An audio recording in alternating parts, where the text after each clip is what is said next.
Hallelujah. खुदावंद दे पवित्र नाम की तारीफ होवे। आओ कटांगे जबूरां दी पोथी 103, जबूरां दी पोथी 103 दी असीं 3 चों पढ़ांगे। वो सारे रोगां तो तैनूं नरोया करदा है, वो तेरी जिंद नूं टोए तो निस्तारा दिंदा है, वो तेरे सिर उत्ते दया दे रहम दा मुकुट रखदा है, वो भलाई नाल तेरे मूँह नूं रजाउंदा है, तू उकाब वांगू अपनी जवानी नूं नवां करदा है। यहोवा धर्म दे काम ते न्याय अते सब दबाए होयां दे लई करदा है। उसने अपने राह मूसा उत्ते अते अपने काम इसराइल उत्ते प्रगट कीते। यहोवा दयालु अते कृपालु है, गुस्से विच धीरजी अते दया नाल भरपूर। वो सदा नहीं झिड़केगा, ना सदा लई उसका क्रोध रखेगा, ना सदा लई अपना क्रोध रखेगा। वो साडे पापां अनुसार साडे नाल नहीं वरतिया, ना साडियां बदियां अनुसार सानू बदला दिता। आओ असीं पढ़े हुए वचन दे लई खुदा दा धन्नवाद करदे हां, प्रार्थना करांगे। हालेलुया, धन्नवाद प्रभु यीशु मसीह, सचमुच मेरे महान पिता प्रभु यीशु मसीह, तू क्या है? राह, सच्चाई अते जीवन मैं हाँ। सच है प्रभु यीशु मसीह, राह भी तू है, सच्चाई भी तू है, जीवन भी तू है प्रभु यीशु मसीह। तेरे वसीले बिना कोई भी खुदावंद प्रभु यीशु मसीह उस पिता के राज में दाखिल नहीं हो सकता मेरे महान पिता, क्योंकि खुदावंद प्रभु यीशु मसीह तू प्रभु जी अनंत काल का पिता ते शांति का राजकुमार है प्रभु यीशु मसीह। जो खुदावंद प्रभु यीशु मसीह तू किसते प्रगट हुंदा है प्रभु जी, तो उसकी बुद्ध नूं भी खोल देता है खुदावंदा। तू नरोया करने वाला खुदा है प्रभु जी, तू मेरे महान पिता शांति देने वाला, जीवन देने वाला खुदा है प्रभु जी। तू सारियां बीमारियां परेशानियां तो छुड़ाउण वाला खुदा है प्रभु जी। मेरे महान पिता जो इजराइल नूं भी खुदावंद उस मिस्र दे कोप विचों छुड़ाया सी मेरे महान पिता, ते अगे लाल समुंदर नूं भी जदों खुदावंद तू दो भाग कर दिता, ते तू विखा दिता प्रभु यीशु मसीह तू कितना कृपालु है, कितना दयावान है प्रभु यीशु मसीह। मेरे महान पिता प्रभु जी अज अपनी कलीसिया अपने लोगों ते भी दया कर खुदावंदा, समझ और बुद्ध दे मेरे महान पिता जिन्ने बीमार हैं, परेशान हैं प्रभु जी, उन्हां दी बीमारियां नूं खत्म कर दे प्रभु यीशु मसीह, क्योंकि मेरे महान पिता तेरा लहू है खुदावंदा जो प्रभु यीशु मसीह सारियां बीमारियां तो सब नूं प्रभु जी बचांदा है, नरोया करदा है। तू दया कर प्रभु जी, अज दा संदेश हरेक नूं प्रभु यीशु मसीह उसके जीवन दे विच काम करे, हरेक दा हिरदा बदल जावे, हरेक दा हिरदा छिद जावे। अपने संदेश नूं खोल आके खुदावंदा दया कर, कृपा कर, सारा आदर जलाल महिमा तेरे नाम देना। जिन्हें विश्वास करन खुदावंदा प्रभु जी वो सब प्रभु जी चंगे कीते जाण, तेरे सामर्थी नाम दे विच मंगदे हां, आमीन। हालेलुया। खुदा दे वचन दे नाम दी असीं महिमा करदे हां, जो भी खुदा दा वचन है वो महिमा ते वडियाई दे योग है, और कोई भी महिमा ते वडियाई दे योग नहीं है। साडे युग दे नबी ने भी कहा है कोई भी मनुख महिमा वडियाई दे योग नहीं है, लेकिन साडा प्रभु यीशु मसीह जिहड़ा अनंत काल दा पिता ते शांति दा राजकुमार आ, ओही महिमा ते वडियाई दे योग आ। असीं पढ़िया आ जबूरा दी पोथी 103 दे विच लिखिया है, तेरे सारे रोगां तो तैनूं नरोया करदा है। कौन नरोया करदा? कि कोई पास्टर, कोई नबी, कोई सेवक, कोई डीकन, कोई विश्वासी नहीं, लेकिन प्रभु यीशु मसीह सारे रोगां तो की करदा है, एक मनुख नूं नरोया करदा है। ਉਹਦੇ ਵਿੱਚ ਇੰਨੀ ਸਾਮਰਥ ਆ, ਵੱਡੀ ਤੋਂ ਵੱਡੀ ਬਿਮਾਰੀਆਂ, ਕੈਂਸਰ, HIV, TB ਕੁਝ ਵੀ ਕਿਉਂ ਨਾ ਹੋਵੇ, ਉਹ ਸਭ ਯੀਸ਼ੂ ਮਸੀਹ ਦੇ ਨਾਮ ਦੇ ਵਿੱਚ ਚਲੇ ਜਾਂਦੀਆਂ, ਲੇਕਿਨ ਸਿਰਫ ਵਿਸ਼ਵਾਸ ਕਰਨ ਦਾ ਬਾਕੀ ਹੈ। ਜਿੱਦ ਤੱਕ ਇੱਕ ਮਨੁੱਖ ਵਿਸ਼ਵਾਸ ਨਹੀਂ ਕਰਦਾ, ਕਦੇ ਵੀ ਉਹ ਚੰਗਿਆਈ ਨੂੰ ਪ੍ਰਾਪਤ ਨਹੀਂ ਕਰ ਸਕਦਾ।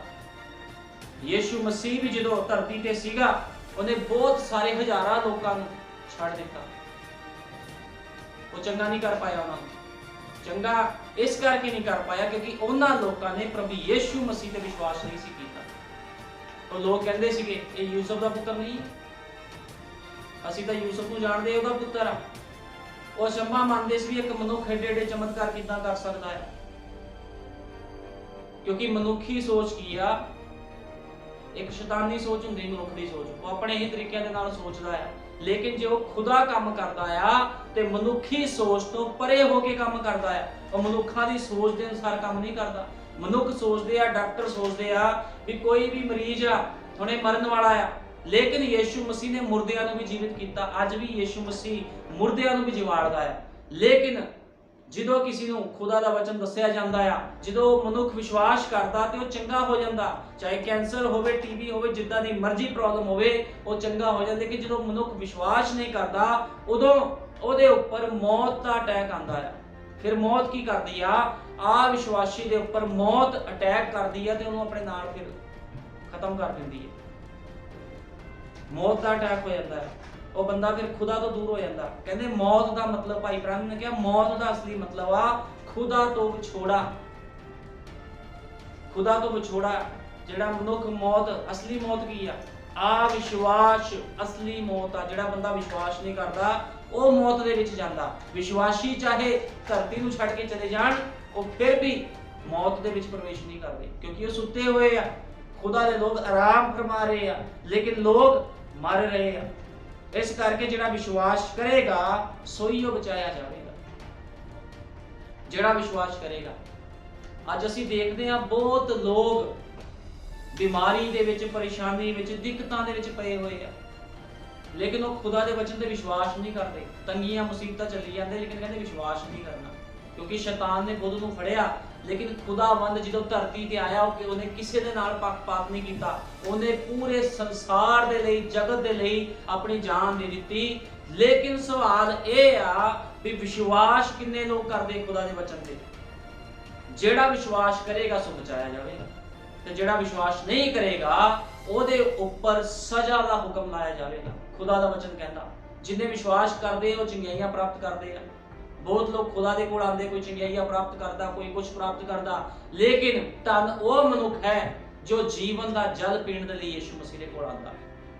ਜਿਹੜਾ ਯਿਸੂ ਮਸੀਹ ਬਿਮਾਰੀਆਂ ਤੋਂ ਛੁਟਕਾਰਾ ਦੇ ਰਿਹਾ, ਪਰੇਸ਼ਾਨੀਆਂ ਤੋਂ ਛੁਟਕਾਰਾ ਦੇ ਰਿਹਾ, ਉਹ ਜੀਵਨ ਦਾ ਜਲ ਵੀ ਪਿਲਾਉਂਦਾ ਹੈ। ਲੇਕਿਨ ਇਹ ਮਨੁੱਖ ਦੇ ਹੱਥ ਦੇ ਵਿੱਚ ਆ ਵੀ ਮਨੁੱਖ ਕਿਸ ਤਰ੍ਹਾਂ ਆਪਣੇ ਜੀਵਨ ਨੂੰ ਖੁਦਾ ਦੇ ਅੱਗੇ ਪੇਸ਼ ਕਰਦਾ ਹੈ। ਇਹ ਮਨੁੱਖ ਦੇ ਆਪਣਾ ਇੱਕ ਸਿਸਟਮ ਹੁੰਦਾ ਹੈ। ਮਨੁੱਖ ਵਿਸ਼ਵਾਸ ਕਰੇ ਤੇ ਸਭ ਕੁਝ ਪ੍ਰਾਪਤ ਕਰ ਸਕਦਾ ਹੈ, ਕਿ ਜਦੋਂ ਮਨੁੱਖ ਵਿਸ਼ਵਾਸ ਨਹੀਂ ਕਰਦਾ, ਮੁਸੀਬਤਾਂ ਤੰਗੀਆਂ 'ਚ ਪਿਆ ਰਹਿੰਦਾ ਹੈ। ਆਓ ਅਸੀਂ ਕੱਢਾਂਗੇ ਦੂਸਰਾ ਰਾਜਾ 5:1। ਦੂਸਰਾ ਰਾਜਾ 5:1। ਅਸੀਂ ਦੂਸਰਾ ਰਾਜਾ 5:1 ਦੇ ਵਿੱਚ ਕਈ ਵਾਰ ਪੜਿਆ ਨਮਾਨ ਕੋੜੀ ਬਾਰੇ। ਆਰਾਮ ਦੇ ਰਾਜਾ ਅਸੀਂ ਥੋੜਾ ਜਿਹਾ ਪੜਾਂਗੇ। ਆਰਾਮ ਦੇ ਰਾਜਾ ਦਾ ਸੈਨਾਪਤੀ ਨਮਾਨ ਆਪਣੇ ਸਵਾਮੀ ਦੇ ਅੱਗੇ ਵੱਡਾ ਆਦਮੀ ਸੀ ਅਤੇ ਉਸ ਦਾ ਆਦਰ ਭਾਵ ਹੁੰਦਾ ਸੀਗਾ, ਆਦਰ ਮਾਣ ਹੁੰਦਾ ਸੀ। ਉਸ ਦੇ ਰਾਹੀ ਯਹੋਵਾ ਨੇ ਆਰਾਮ ਨੂੰ ਫਤਿਹ ਦਿੱਤੀ ਸੀ। ਉਹ ਮਨੁੱਖ ਯੋਧਾ ਸੂਰਮਾ ਸੀ, ਪਰ ਕੋੜੀ ਸੀ। ਹੁਣ ਇਹ ਕੌਣ ਸੀਗਾ? ਆਰਾਮ ਦੇ ਰਾਜਾ ਦਾ ਸੈਨਾਪਤੀ ਜਿਹਦਾ ਨਾਮ ਨਮਾਨ ਸੀਗਾ। ਉਹ ਕੋੜੀ ਸੀਗਾ, ਸਭ ਕੁਝ ਸੀਗਾ ਉਹਦੇ ਕੋਲ, ਪੈਸਾ, ਧਨ ਦੌਲਤ ਸਭ ਕੁਝ ਸੀ। ਉਹਨੇ ਕਈ ਜਗ੍ਹਾ ਤੋਂ ਇਲਾਜ ਵੀ ਕਰਾਇਆ ਹੋਣਾ। ਜਦੋਂ ਇੰਨਾ ਪੈਸਾ ਸੀ ਵੀ ਮੇਰਾ ਕੋੜ ਦੂਰ ਹੋ ਜਾਵੇ, ਲੇਕਿਨ ਕਿਤੋਂ ਵੀ ਉਹਦਾ ਕੋੜ ਦੂਰ ਨਹੀਂ ਹੋਇਆ। ਲੇਕਿਨ ਇੱਕ ਵਾਰੀ ਉਹਨੂੰ ਪਤਾ ਲੱਗਿਆ ਵੀ ਇੱਕ ਨਬੀ ਆ ਜਿਹੜਾ ਚੰਗਿਆਈ ਦੇ ਸਕਦਾ। ਤੇ ਕੀ ਹੋਇਆ? ਜਿਹੜਾ ਨਮਾਨ ਸੀਗਾ, ਬਾਈਬਲ 'ਚ ਅਸੀਂ ਦੇਖਦੇ ਹਾਂ 5:8 'ਚ ਪੜਾਂਗੇ ਤਾਂ ਐਂ ਹੋਇਆ, ਜਦ ਪਰਮੇਸ਼ਵਰ ਦੇ ਜਨ ਅਲੀਸ਼ਾ ਨੇ ਸੁਣਿਆ ਭਈ ਇਸਰਾਇਲ ਦੇ ਪਾਤਸ਼ਾਹ ਨੇ ਆਪਣੇ ਵਸਤਰ ਪਾੜੇ, ਤਾਂ ਉਸਨੇ ਪਾਤਸ਼ਾਹ ਨੂੰ ਇਹ ਕਹਾ ਘੱਲਿਆ ਭਈ ਤੂੰ ਆਪਣੇ ਵਸਤਰ ਕਿਉਂ ਪਾੜੇ ਹਨ? ਹੁਣ ਨਬੀ ਨੂੰ ਪਤਾ ਲੱਗਿਆ ਵੀ ਰਾਜੇ ਨੇ ਆਪਣੇ ਵਸਤਰ ਪਾੜ ਲਏ। ਉਹ ਕਹਿੰਦਾ ਤੂੰ ਆਪਣੇ ਵਸਤਰ ਕਿਉਂ ਪਾੜਦਾ ਆ? ਕਹਿੰਦਾ ਮੇਰੇ ਕੋਲ ਇਸ ਨੂੰ ਭੇਜ ਦੇ ਭਈ ਤੂੰ ਆਪਣੇ ਵਸਤਰ ਕਿਉਂ ਪਾੜੇ ਹਨ? ਉਸਨੇ ਮੇਰੇ ਕੋਲ ਆਉਣ ਦੇ ਤਾਂ ਜੋ ਉਸਨੂੰ ਪਤਾ ਲੱਗੇ ਭਈ ਇਜ਼ਰਾਈਲ ਦੇ ਵਿੱਚ ਇੱਕ ਨਬੀ ਹੈ। ਕਹਿੰਦਾ ਪਤਾ ਲੱਗੇ ਨਮਾਨ ਕੋੜੀ ਨੂੰ ਵੀ ਇਜ਼ਰਾਈਲ ਦੇ ਵਿੱਚ ਇੱਕ ਨਬੀ ਆ, ਖੁਦਾ ਦਾ ਮੂੰਹ ਹੈ ਜਿਹੜਾ ਕੀ ਆ ਬੋਲਦਾ ਆ। ਸੋ ਨਮਾਨ ਆਪਣੇ ਘੋੜੀਆਂ ਤੇ ਆਪਣੇ ਰਥਾਂ ਸਣੇ ਆਇਆ ਅਤੇ ਅਲੀਸ਼ਾ ਦੇ ਘਰ ਦੇ ਬੂਹੇ ਕੋਲ ਖਲੋ ਗਿਆ। ਹੁਣ ਬੜਾ ਹੀ ਠਾਠ ਬਾੜ ਦੇ ਨਾਲ ਆ ਰਿਹਾ ਆ, ਬਿਮਾਰੀ ਤੋਂ ਚੰਗਿਆਈ ਲੈਣ ਵਾਸਤੇ ਆ ਰਿਹਾ ਆ, ਬੜੀ ਠਾਠ ਬਾੜ ਦੇ ਨਾਲ ਆ ਰਿਹਾ। ਤੇ ਕੀ ਹੁੰਦਾ ਆ, ਨਬੀ ਦੇ ਘਰ ਦੇ ਅੱਗੇ ਖੜ ਜਾਂਦਾ ਆ ਕੇ ਅਲੀਸ਼ਾ ਨੇ ਇੱਕ ਹਲਕਾਰੇ ਨੂੰ ਇਹ ਆ ਕੇ ਉਸਦੇ ਕੋਲ ਕੱਲਿਆ ਕਿ ਜਾ ਯਰਦਨ ਵਿੱਚ 7 ਚੁੰਬੀਆਂ ਮਾਰ। ਹੁਣ ਇਹਨੇ ਸੋਚਿਆ ਸੀ ਵੀ ਮੇਰੇ ਕੋਲ ਨਬੀ ਆਊਗਾ, ਅਲੀਸ਼ਾ ਮੇਰੇ ਕੋਲ ਆਊਗਾ, ਮੇਰਾ ਆਦਰ ਮਾਣ ਕਰੂਗਾ ਵੀ ਮੈਂ ਬੜਾ ਵੱਡਾ ਇੱਕ ਰਾਜੇ ਦਾ ਸੈਨਾਪਤੀ ਆ। ਲੇਕਿਨ ਨਬੀ ਨੇ ਆਪਣਾ ਇੱਕ ਹਲਕਾਰਾ, ਇੱਕ ਸੇਵਕ ਨੂੰ ਭੇਜ ਕੇ ਕਹਿੰਦਾ ਜਾ ਉਸ ਨੂੰ ਕਹਿ ਦੇ ਵੀ 7 ਚੁੰਬੀਆਂ ਮਾਰ। ਲੇਕਿਨ ਕੀ ਹੁੰਦਾ ਆ, ਕਹਿੰਦਾ 7 ਚੁੰਬੀਆਂ ਮਾਰ ਤਾਂ ਤੇਰਾ ਸਰੀਰ ਤਿਵੇਂ ਹੀ ਹੋ ਜਾਵੇਗਾ ਤੇ ਤੂੰ ਸ਼ੁੱਧ ਹੋ ਜਾਵੇਗਾ। ਹੁਣ ਦੇਖੋ ਉਹਨੂੰ ਦੱਸ ਦਿੱਤਾ ਗਿਆ ਵੀ ਤੂੰ ਸ਼ੁੱਧ ਕਿੱਦਾਂ ਹੋਣਾ ਹੈ। ਉਹਨੂੰ ਦੱਸ ਦਿੱਤਾ ਗਿਆ ਵੀ ਤੂੰ ਆਹ ਕੰਮ ਕਰ ਤੇ ਸ਼ੁੱਧ ਹੋ ਜਾਏਗਾ। ਹੁਣ ਉਹਨੂੰ ਚਾਹੀਦਾ ਸੀ ਵੀ ਉਹ ਵਿਸ਼ਵਾਸ ਕਰਦਾ, ਪਰ ਨਮਾਨ ਕ੍ਰੋਧੀ ਹੋ ਕੇ ਚਲਿਆ ਗਿਆ। ਹੁਣ ਵਿਸ਼ਵਾਸ ਕਰਨ ਦੀ ਬਜਾਏ ਖੁਦਾ ਦਾ ਵਚਨ ਕਹਿੰਦਾ ਵਿਸ਼ਵਾਸ ਕਰੋ, ਕਿਉਂਕਿ ਇਹ ਚੰਬੇ ਕੰਮ ਯਿਸੂ ਮਸੀਹ ਤੋਂ ਪਹਿਲਾਂ ਵੀ ਹੁੰਦੇ ਸੀ। ਯਿਸੂ ਮਸੀਹ ਜਦੋਂ ਧਰਤੀ ਤੇ ਆਇਆ ਉਸ ਤੋਂ ਪਹਿਲਾਂ ਵੀ ਉਹ ਆਪਣੇ ਲੋਕਾਂ ਵਿੱਚ ਰਹਿੰਦਾ ਸੀਗਾ, ਉਹ ਚੰਬੇ ਕੰਮ ਕਰਦਾ ਸੀ। ਅਸੀਂ ਵੇਖਿਆ ਮੂਸਾ ਦੇ ਦੁਆਰਾ ਉਹਨੇ ਸਮੁੰਦਰ ਦੋ ਭਾਗ ਕਰ ਦਿੱਤਾ, 10 ਬਵਾ ਭੇਜੀਆਂ ਮਿਸਰ ਦੇ ਉੱਪਰ। ਕਿਸ ਤਰ੍ਹਾਂ ਆਪਣੇ ਲੋਕਾਂ ਦੇ ਅੰਦਰ ਰਹਿ ਕੇ ਚੰਬੇ ਕੰਮ ਕਰਦਾ ਸੀ, ਕਿਉਂਕਿ ਯੀਸ਼ੂ ਮਸੀਹ ਦੇ ਅੰਦਰ ਕੁਆਲਿਟੀ ਆ, ਉਹ ਲੋਕਾਂ ਨੂੰ ਨਰੋਇਆ ਕਰ ਦਿੰਦਾ ਆ। ਤੇ ਅਸੀਂ ਵੇਖਦੇ ਹਾਂ ਯੀਸ਼ੂ ਮਸੀਹ ਦੇ ਆਉਣ ਤੋਂ ਪਹਿਲਾਂ ਆਪਣੇ ਸੇਵਕ ਅਲੀਸ਼ਾ ਦੇ ਅੰਦਰ ਕੌਣ ਸੀਗਾ? ਪ੍ਰਭੂ ਯੀਸ਼ੂ ਮਸੀਹ ਰਹਿੰਦਾ ਸੀ। ਤੇ ਉਹਨੇ ਕੀ ਕਿਹਾ? ਨਬੀ ਦੇ ਅੰਦਰੋਂ ਖੁਦਾ ਬੋਲਦਾ ਸੀਗਾ ਵੀ ਜਾ 7 ਚੁੰਬੀਆਂ ਮਾਰ, ਆਗਿਆਕਾਰੀ ਕਰ। ਲੇਕਿਨ ਉਹਨੇ ਆ ਵਿਸ਼ਵਾਸ ਕੀਤਾ ਤੇ ਬਾਈਬਲ ਬਿਆਨ ਕਰਦੀ ਨਮਾਨ ਕੋੜੀ ਕ੍ਰੋਧੀ ਹੋ ਕੇ ਚਲਿਆ ਗਿਆ। ਤੇ ਕੀ ਹੁੰਦਾ? ਕਹਿਣ ਲੱਗਾ ਵੇਖੋ ਮੈਂ ਤਾਂ ਸੋਚਦਾ ਸੀ ਭਈ ਉਹ ਬਾਹਰ ਆ ਕੇ ਖਲੋ ਜਾਵੇਗਾ ਅਤੇ ਆਪਣੇ ਪਰਮੇਸ਼ਰ ਯਹੋਵਾ ਦਾ ਨਾਮ ਲੈ ਕੇ ਉਸ ਥਾਂ ਉੱਤੇ ਆਪਣਾ ਹੱਥ ਫੇਰੇਗਾ। ਆਪਣੀ ਸੋਚ ਬਣਾ ਲਈ। ਹੁਣ ਕਈ ਲੋਕ ਆਂਦੇ ਚਰਚਾਂ ਦੇ ਵਿੱਚ, ਉਹ ਕਹਿੰਦੇ ਪ੍ਰਭੂ ਮੈਂ ਤਾਂ ਵਿਸ਼ਵਾਸ ਕਰਨਾ ਆ, ਤੇਰਾ ਸੇਵਕ ਆਵੇ ਉਹ ਹੱਥ ਫੇਰੇ, ਇਦਾਂ ਕਰੇ ਉਦਾਂ ਕਰੇ। ਬੜੇ ਲੋਕਾਂ ਬਾਰੇ ਸੁਣੀਦਾ ਆ। ਇਸੇ ਤਰ੍ਹਾਂ ਨਮਾਨ ਕੋੜੀ ਵੀ ਸੋਚ ਰਿਹਾ ਵੀ ਸੇਵਕ ਆਵੇਗਾ ਬਾਹਰ, ਅਲੀਸ਼ਾ ਨਬੀ ਬਾਹਰ ਆਵੇਗਾ, ਹੱਥ ਫੇਰੇਗਾ, ਪ੍ਰਾਰਥਨਾ ਕਰੇਗਾ ਤੇ ਮੈਨੂੰ ਚੰਗਾ ਕਰ ਦੇਵੇਗਾ। ਲੇਕਿਨ ਖੁਦਾ ਮਨੁੱਖਾਂ ਦੀ ਸੋਚ ਤੋਂ ਅਲੱਗ ਹੋ ਕੇ ਕੰਮ ਕਰਦਾ। ਇੱਥੇ ਖੁਦਾ ਅਲੀਸ਼ਾ ਦੇ ਵਿੱਚ ਕਿਸ ਤਰ੍ਹਾਂ ਕੰਮ ਕਰ ਰਿਹਾ ਸੀ? ਅਲੀਸ਼ਾ ਵਿੱਚੋਂ ਹੋ ਕੇ ਬੋਲ ਰਿਹਾ ਸੀ ਜਾ ਯਰਦਨ ਨਦੀ ਦੇ ਵਿੱਚ ਚੁੰਬੀ ਲਾ। ਕਿੰਨੀਆਂ ਚੁੰਬੀਆਂ? 7 ਚੁੰਬੀਆਂ ਲਾਣੀਆਂ ਆ।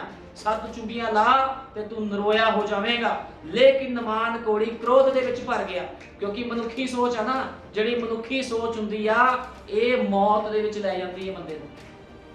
ਮਨੁੱਖ ਸੋਚਦਾ ਕਿੱਦਾਂ ਖਾਵਾਂਗੇ, ਕੀ ਪੀਵਾਂਗੇ, ਕਿੱਦਾਂ ਚੱਲਾਂਗੇ ਫਿਰਾਂਗੇ ਧਰਤੀ ਉੱਪਰ, ਕਿੱਦਾਂ ਅਸੀਂ ਆਪਣੇ ਬੱਚਿਆਂ ਨੂੰ ਪਾਲਾਂਗੇ। ਲੇਕਿਨ ਖੁਦਾ ਦਾ ਵਚਨ ਕਹਿੰਦਾ ਜੇ ਮੈਂ ਪੰਛੀਆਂ ਦੀ ਕਿਰਤਪਾਲ ਕਰਦਾ ਤੇ ਤੁਹਾਡੀ ਕਿਉਂ ਨਾ ਕਰਾਂਗਾ। ਜਿਹੜੇ ਨਾ ਬੀਜਦੇ ਆ ਨਾ ਕੁਝ ਕਰਦੇ ਆ, ਲੇਕਿਨ ਫਿਰ ਵੀ ਖੁਦਾ ਪਸ਼ੂ ਪੰਛੀਆਂ ਨੂੰ ਵੇਖਦਾ ਆ ਤੇ ਕਿੱਦਾਂ ਉਹ ਆਪਣੇ ਲੋਕਾਂ ਦੇ ਉੱਪਰ ਦਇਆ ਨਹੀਂ ਕਰਦਾ। ਇਹ ਮਨੁੱਖੀ ਸੋਚ ਹੁੰਦੀ ਆ। ਜਿੱਦਾਂ ਇਹ ਮਨੁੱਖੀ ਸੋਚ ਇਹਦੇ ਉੱਪਰ ਆ ਗਈ ਵੀ ਨਬੀ ਆਵੇਗਾ ਮੇਰੇ ਤੇ ਹੱਥ ਫੇਰੇਗਾ ਮੈਂ ਚੰਗਾ ਹੋ ਜਾਊਂਗਾ। ਲੇਕਿਨ ਕੀ ਹੋਇਆ? ਉਸ ਥਾਂ ਤੋਂ ਆਪਣੇ ਹੱਥ ਫੇਰੇਗਾ ਤੇ ਕੋੜੀ ਨੂੰ ਚੰਗਾ ਕਰੇਗਾ। ਇਹ ਉਹਦੀ ਸੋਚ ਸੀਗੀ ਨਮਾਨ ਕੋੜੀ ਦੀ। ਕੀ ਦਮਿਸ਼ਕ ਦੀਆਂ ਨਦੀਆਂ ਅਬਾਨਾ ਅਤੇ ਫਰਫਰ ਇਜ਼ਰਾਈਲ ਦੀਆਂ ਸਾਰੀਆਂ ਨਦੀਆਂ ਤੋਂ ਚੰਗੀਆਂ ਨਹੀਂ?